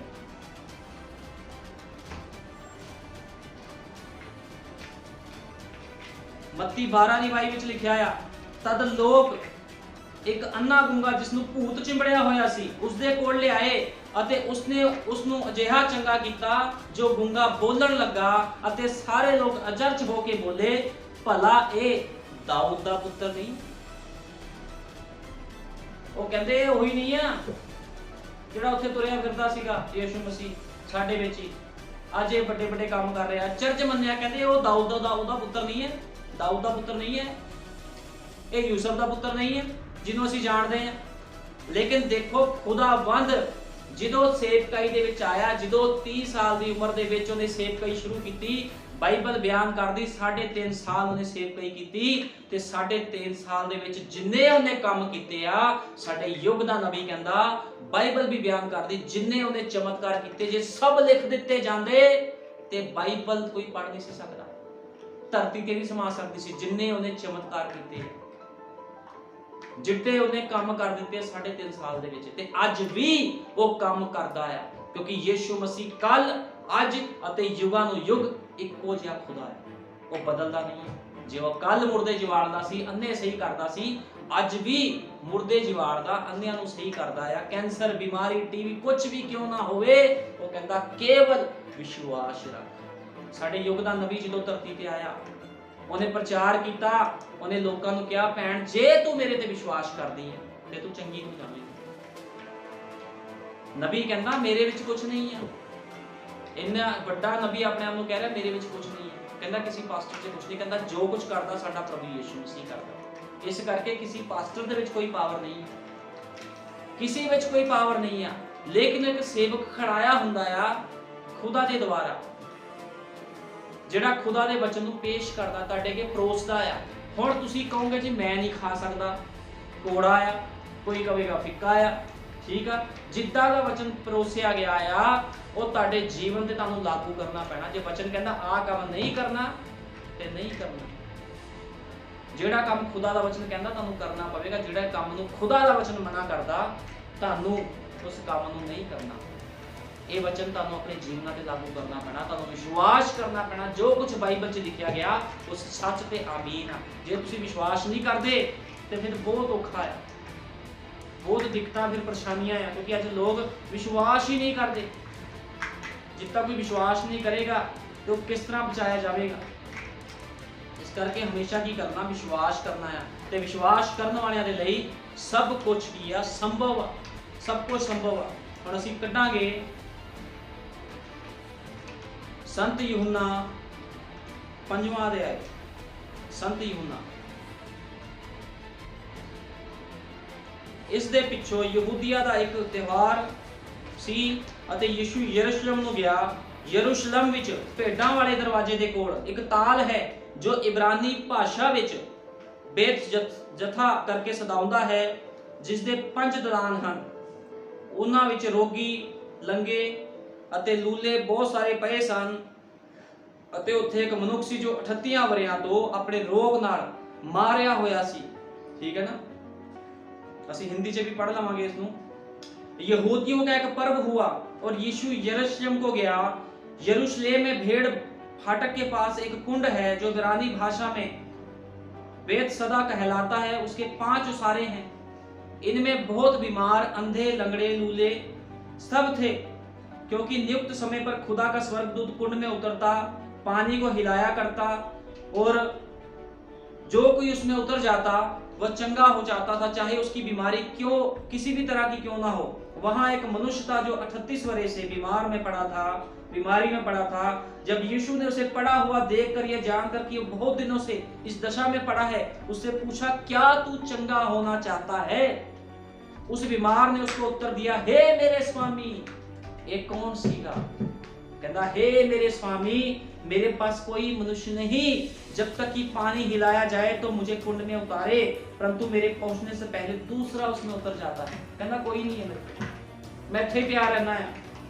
यीशु ने उससे कहा, उठ, अपनी खाट उठा और चल। फिर उन्हें विश्वास किया, उससे कड़ी वो चंगा हो गया। जरा 38 साल तो स्थान दे सीगा। ਤੁਸੀਂ ਇਹ ਦੇਖੋ, ਸਾਡੇ ਯੁੱਗ ਦਾ ਨਬੀ ਕਹਿੰਦਾ ਆ, ਕਹਿੰਦਾ ਉਸ ਥਾਨ ਦੇ ਵਿੱਚ ਕਹਿੰਦਾ ਹਜ਼ਾਰਾਂ ਲੋਕ ਸੀਗੇ, ਲੇਕਿਨ ਯੀਸ਼ੂ ਮਸੀਹ ਨੇ ਸਿਰਫ ਤੇ ਸਿਰਫ ਇਹਨੂੰ ਚੰਗਾ ਕੀਤਾ, ਸਿਰਫ ਇਹਨੂੰ ਹੀ ਚੰਗਾ ਕੀਤਾ। ਇਹਦੀ ਵੀ ਕੋਈ ਵਜ੍ਹਾ ਸੀ, ਕਿਉਂਕਿ ਵਿਸ਼ਵਾਸ ਕਰਨ ਵਾਲਿਆਂ ਦੇ ਲਈ ਸਭ ਕੁਝ ਕੀਆ ਸੰਭਵ ਆ। ਜਿਹੜਾ ਵਿਸ਼ਵਾਸ ਕਰਦਾ ਉਹਦੇ ਲਈ ਸਭ ਕੁਝ ਹੋ ਸਕਦਾ ਆ। ਲੇਕਿਨ ਜੇ ਕੋਈ ਵਿਸ਼ਵਾਸ ਹੀ ਨਾ ਕਰੇ, ਖੁਦਾ ਵਿਸ਼ਵਾਸ ਦੇ ਦੁਆਰਾ ਕੰਮ ਕਰਦਾ ਆ। ਅੱਜ ਕਿੰਨੇ ਹੀ ਲੋਕ ਆ ਜਿਹੜੇ ਵਿਸ਼ਵਾਸ ਕਰਦੇ ਆ ਵੀ ਪ੍ਰਭੂ ਯੀਸ਼ੂ ਮਸੀਹ ਸਾਨੂੰ ਲੈਣ ਆ ਰਿਹਾ ਹੈ, ਤੇ ਸੱਚਮੁੱਚ ਪ੍ਰਭੂ ਯੀਸ਼ੂ ਮਸੀਹ ਉਹਨਾਂ ਨੂੰ ਲੈ ਜਾਵੇਗਾ ਇੱਕ ਦਿਨ। ਲੇਕਿਨ ਜਿਹੜੇ ਸੰਦੇਹ ਕਰਦੇ ਆ, ਪਤਾ ਨਹੀਂ ਕਦੋਂ ਆਣਾ ਪ੍ਰਭੂ ਨੇ, ਅਗਲੇ ਸਾਲ ਆਣਾ, 6 ਮਹੀਨੇ ਬਾਅਦ ਆਣਾ, ਹਲੇ ਅਸੀਂ ਥੋੜੀ ਸੰਸਾਰ 'ਚ ਘੁੰਮ ਲਈਏ। ਉਹ ਫਿਰ ਤੁਸੀਂ ਘੁੰਮੀ ਜਾਓ ਸੰਸਾਰ ਦੇ ਵਿੱਚ। ਸਾਡੇ ਯੁੱਗ ਦਾ ਨਬੀ ਕਹਿੰਦਾ, ਤੁਹਾਡਾ ਹਰ ਦਿਨ ਤਿਆਰੀ ਦਾ ਹੋਣਾ ਚਾਹੀਦਾ ਆ ਵੀ ਪ੍ਰਭੂ ਜੇ ਸਵੇਰੇ ਰੈਪਚਰ ਹੁੰਦਾ ਤੇ ਮੈਂ ਰੈਪਚਰ ਵਿੱਚ ਜਾਵਾਂ। ਤੁਹਾਡੀ ਤਿਆਰੀ ਹੋਣੀ ਚਾਹੀਦੀ ਹੈ। ਇਸ ਕਰਕੇ ਬਾਈਬਲ 'ਚ ਵੀ ਲਿਖਿਆ, ਤੁਸੀਂ ਕਦੇ ਇਹ ਨਾ ਕਹੋ ਮੈਂ ਅਗਲੇ ਸਾਲ ਇਹ ਕੰਮ ਕਰੂੰ, ਮੈਂ 6 ਮਹੀਨੇ ਬਾਅਦ ਇਹ ਕੰਮ ਕਰੂੰ। ਉਹ 6 ਮਹੀਨੇ ਆਵੇ ਨਾ, ਫਿਰ ਕੀ ਕਰੋਗੇ? ਅੱਜ ਨਹੀਂ ਖੁਦਾ ਦਾ ਕੰਮ ਕਰਨਾ, 6 ਮਹੀਨੇ ਰੁਕ ਜਾਈਏ, ਲੋਕਾਂ ਨੂੰ ਖੁਸ਼ ਕਰ ਲਈਏ, ਫਿਰ ਕਰਾਂਗੇ ਖੁਦਾ ਦਾ ਕੰਮ। ਉਹ 6 ਮਹੀਨੇ ਬਾਅਦ ਤੇਰਾ ਜੀਵਨ ਹੀ ਨਹੀਂ ਹੋਵੇਗਾ ਤੇ ਕਿੱਥੋਂ ਹੋਣਗੇ ਖੁਦਾ ਦੇ ਕੰਮ। ਇਸ ਕਰਕੇ ਖੁਦਾ ਦਾ ਵਚਨ ਕਹਿੰਦਾ, ਜੋ ਤੂੰ ਕੱਲ ਕਰਨਾ ਅੱਜ ਕਰ, ਜੋ ਤੂੰ ਅੱਜ ਕਰਨਾ ਹੁਣੇ ਹੀ ਕਰ। ਸਾਡੇ ਯੁੱਗ ਦੇ ਨਬੀ ਨੇ ਕਿਹਾ ਹੈ, ਕਹਿੰਦੇ ਜਦੋਂ ਤੁਹਾਡੇ ਕੋਲ ਸਮੇਂ ਦਾ ਸੰਦੇਸ਼ ਆ ਗਿਆ, ਵਚਨ ਆ ਗਿਆ, ਉਸੇ ਸਮੇਂ ਤੋਬਾ ਕਰੋ, ਉਸੇ ਸਮੇਂ ਪ੍ਰਭੂ ਨੂੰ ਪਹਿਲ ਦਿਓ, ਕਿਉਂਕਿ ਕੁਝ ਨਹੀਂ ਪਤਾ ਕੱਲ ਕਿਹੜਾ ਸਮਾਂ ਹੋਏਗਾ। ਬੜੇ ਲੋਕਾਂ ਬਾਰੇ ਸੁਣਿਆ ਜਿਨ੍ਹਾਂ ਨੂੰ ਸੰਦੇਸ਼ ਦੱਸੇ ਗਏ ਸੀਗੇ, ਉਹਨਾਂ ਨੇ ਵਿਸ਼ਵਾਸ ਨਹੀਂ ਕੀਤਾ, ਅੱਜ ਮੌਤ ਵਿੱਚ ਚਲੇ ਗਏ। ਕਿਉਂ? ਸਮੇਂ ਦੇ ਸੰਦੇਸ਼ ਨੂੰ ਠੋਕਰ ਮਾਰਨਾ ਹੀ ਮੌਤ ਹੈ। ਤੇ ਜਦੋਂ ਨਬੀ ਕਹਿੰਦਾ ਮੌਤ ਉੱਪਰ ਆ ਗਈ, ਨਬੀ ਨੇ ਇੱਕ ਸੰਦੇਸ਼ 'ਚ ਕਿਹਾ, ਮੌਤ ਦਾ ਅਸਲੀ ਮਤਲਬ ਦੱਸਿਆ, ਕਹਿੰਦਾ ਮੌਤ ਦਾ ਅਸਲੀ ਮਤਲਬ ਆ ਖੁਦਾ ਤੋਂ ਵਿਛੋੜਾ। ਖੁਦਾ ਤੋਂ ਵਿਛੜ ਜਾਣਗੇ ਲੋਕ, ਕਦੇ ਵੀ ਖੁਦਾ ਨੂੰ ਵੇਖ ਨਹੀਂ ਸਕਣਗੇ, ਕਿਉਂਕਿ ਨਰਕ 'ਚ ਚਲ ਜਾਣਾ, ਉੱਥੇ ਚੀਕਾਂ ਹੀ ਮਾਰੀ ਜਾਣੀਆਂ, ਕਿਉਂਕਿ ਅੱਗ ਤਿਆਰ ਕੀਤੀ ਗਈ ਹੈ। ਇਸ ਕਰਕੇ ਵਿਸ਼ਵਾਸ ਕਰੋ, ਤੋਬਾ ਕਰੋ। ਖੁਦਾਵੰਦ ਹਰੇਕ ਨੂੰ ਜੀਵਨ ਦੇਣ ਵਾਲਾ ਖੁਦਾ, ਚੰਗਿਆਈ ਦੇਣ ਵਾਲਾ ਖੁਦਾ, ਸਭ ਕੁਝ ਕਰ ਸਕਦਾ। ਲੇਕਿਨ ਖੁਦਾ ਦਾ ਇੱਕ ਨਿਯਮ ਆ, ਉਹ ਕਹਿੰਦਾ ਮੇਰੇ ਵਚਨ ਨੂੰ ਪਹਿਲ ਦੇਣੀ ਹੈ। ਖੁਦਾ ਪਹਿਲ ਮੰਗਦਾ ਆ। ਜਿੰਨਾ ਮਰਜ਼ੀ ਕੋਈ ਆਤਮਿਕ ਬੰਦਾ ਹੋਵੇ, ਜੇ ਉਹ ਆਪਣੇ ਪਰਿਵਾਰ ਨੂੰ ਪਹਿਲ ਦਿੰਦਾ, ਖੁਦਾ ਉਹਨੂੰ ਪਸੰਦ ਨਹੀਂ ਕਰਦਾ। ਯੀਸ਼ੂ ਮਸੀਹ ਦੇ ਕੋਲ ਉਹ ਪ੍ਰਚਾਰ ਕਰ ਰਹੇ ਸੀ, ਉਹਦੇ ਭੈਣ ਭਾਈ ਆ ਗਏ, ਮਾਤਾ ਪਿਤਾ ਆ ਗਏ। ਚੇਲਾ ਕਹਿੰਦਾ ਤੇਰੇ ਭੈਣ ਭਾਈ ਮਾਤਾ ਪਿਤਾ ਆਏ ਆ, ਕਹਿੰਦਾ ਜਿਹੜੇ ਮੇਰੇ ਵਚਨ ਤੇ ਚੱਲਦੇ ਆ ਉਹੀ ਮੇਰੇ ਭੈਣ ਭਾਈ ਤੇ ਮਾਤਾ ਪਿਤਾ ਆ। ਫਿਰ ਤੇ ਪ੍ਰਭੂ ਵੀ ਕਹਿ ਸਕਦਾ ਸੀ ਮੈਂ ਪਰਿਵਾਰ ਨੂੰ ਪਹਿਲ ਦੇਣੀ ਹੈ, ਪਰਿਵਾਰ ਨੂੰ ਥੋੜੀ ਛੱਡਣਾ ਹੈ। ਜਿੱਥੇ ਵਚਨ ਦੀ ਗੱਲ ਆ ਗਈ, ਕੋਈ ਭੈਣ ਭਰਾ ਨਹੀਂ, ਕੋਈ ਮਾਂ ਪਿਓ ਨਹੀਂ, ਕੋਈ ਸਹੁਰਾ ਨਹੀਂ, ਕੋਈ ਸੱਸ ਨਹੀਂ। ਜਿੱਥੇ ਵਚਨ ਦੀ ਗੱਲ ਆ ਗਈ, ਉੱਥੇ ਸਿਰਫ ਵਚਨ ਨੂੰ ਪਹਿਲ ਦੇਣੀ ਆ। ਪ੍ਰਭੂ ਯੀਸ਼ੂ ਮਸੀਹ ਤੁਹਾਨੂੰ ਸਾਰਿਆਂ ਨੂੰ ਬਰਕਤ ਦੇਵੇ। ਆਓ ਪ੍ਰਾਰਥਨਾ ਕਰਦੇ ਹਾਂ। ਹਾਲੇ ਕਰਦਾ ਹਾਂ ਪ੍ਰਭੂ ਜੀ, ਐਸੇ ਛੋਟੇ ਸੰਦੇਸ਼ ਦੇ ਲਈ ਖੁਦਾਵੰਦਾ, ਮੇਰੇ ਮਹਾਨ ਪਿਤਾ ਜਿਹੜੇ ਵੀ ਸੰਦੇਸ਼ ਨੂੰ ਸੁਣਨ ਖੁਦਾਵੰਦਾ, ਉਹਨਾਂ ਦੇ ਜੀਵਨ 'ਚ ਬਹਾਲੀ ਆਵੇ ਖੁਦਾਵੰਦਾ। ਉਹ ਤੇਰੇ ਵਚਨ ਨੂੰ ਗ੍ਰਹਿਣ ਕਰਨ ਪ੍ਰਭੂ ਯੀਸ਼ੂ ਮਸੀਹ, ਤੇਰੇ ਵਚਨ ਤੇ ਵਿਸ਼ਵਾਸ ਕਰਨ ਖੁਦਾਵੰਦਾ, ਕਿਉਂਕਿ ਮੇਰੇ ਮਹਾਨ ਪਿਤਾ ਤੂੰ ਜੀਵਨ ਦਾ ਜਲ ਦੇਣ ਲਈ ਇਸ ਧਰਤੀ ਤੇ ਆਇਆ ਪ੍ਰਭੂ ਜੀ। ਖੁਦਾਵੰਦਾ ਚੰਗਿਆਈਆਂ ਬਰਕਤਾਂ ਦਾ ਖੁਦਾਵੰਦ ਤੇਰੇ ਲਈ ਆਮ ਜੀ ਗੱਲ ਹੈ ਖੁਦਾਵੰਦਾ। जे तो तेरे कोल कोई आंदा है, तू सब तो पहले उसको चंगियाई बरकत दिंदा है प्रभु यीशु, सब कुछ दिंदा है, लेकिन चंगियाइयां ते बरकतां तो बाद भी कुछ है खुदावंदा जिहदे बारे लोकां नूं नहीं पता मेरे महान पिता। खुदावंद वो है अनंत जीवन खुदावंदा, वो रैप्चर प्रभु जी जिहड़ा तू खुदावंद प्रभु यीशु मसीह चाहना भी वो रैप्चर विच लोग जाण, लेकिन खुदावंद उस रैप्चर च कोई होर नहीं जा सकता, सिर्फ तेरे ठहराए हुए लोग जा सकते जिन्हां दा नाम दुल्हन है, लाड़ी है खुदावंदा। प्रभु यीशु मसीह मैं विश्वास करदा तेरी लाड़ी ही तेरे वचन नूं पूरा करेगी, और कोई भी तेरे वचन नूं पूरा नहीं कर सकता, चाहे वो लख समय दे संदेश दा प्रचार करी जावे, लेकिन खुदावंदा तेरे लोकां दी निशानियां हन, तेरे लोकां विच गुण हन खुदावंदा। वो प्रभु जी तेरे वचन दे लई प्रभु यीशु मसीह पैसिਆਂ ਨੂੰ ਕੱਟ ਦਿੰਦੇ ਹਨ खुदावंदा, दौलਤਾਂ ਨੂੰ ਠੋਕਰ ਮਾਰ ਦਿੰਦੇ ਹਨ खुदावंदा, क्योंकि तेरे लोग सिर्फ वचन दे नाल प्यार करदे ਹਨ खुदावंदा। ते प्रभु यीशु मसीह मेरे महान पिता जो मैं भी स्थान में खड़ा हाँ तो मेरा भी इस्तेमाल कर रहे हैं, तेरा धन्यवाद प्रभु यीशु मसीह मेरे महान पिता। चाहे पूरा संसार प्रभु जी छड़ जाए, लेकिन खुदावंदा मैं हमेशा तेरे नाल चलता रहा प्रभु जी, क्योंकि संसार का मित्र चारा तेरे लिए वैर है खुदावंदा। प्रभु यीशु मसीह मैं हमेशा तेरे वचन को पहल देवां प्रभु जी, मेरे इस्तेमाल कर, मेरे बच्चों को, मेरे परिवार को, मेरी पत्नी को इस्तेमाल कर खुदावंदा, इस कलीसिया के लोगों को भी इस्तेमाल कर खुदावंदा, सबना नमूना बना मेरे महान पिता। तो दया कर, कृपा कर, तेरे सामर्थी नाम प्रभु यीशु मसीह दे विच मंगदे हैं, आमीन, हालेलुया।